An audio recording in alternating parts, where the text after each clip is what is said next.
नितीन गडकरी यांना भाषणादरम्यान भोवळ, पुसद येथील सभेतील घटना। केंद्रीय मंत्री नितीन गडकरी यांना भर सभेत भाषणादरम्यान भोवळ आली। नितीन गडकरी भाषण करत असताना अचानक त्यांना भोवळ आली, त्यामुळे गडकरी यांचा तोल जाणार होता। तेवढ्यातच स्टेजवरील लोकांनी आणि अंगरक्षकांनी नितीन गडकरी यांना सावरले, त्यामुळे पुढील अनर्थ टळलाय। यवतमाळच्या पुसद येथील जाहीर सभेदरम्यान दिनांक 24 एप्रिल 2024 रोजी दुपारी अंदाजे 3:30 वाजता ही घटना घडली आहे।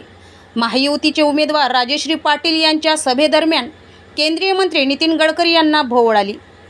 यवतमाळमध्ये महायुतीच्या जाहीर सभेत भाषण सुरू असताना नितीन गडकरी यांना भोवळ आली। यावेळी उपस्थितांनी त्यांना सावरले।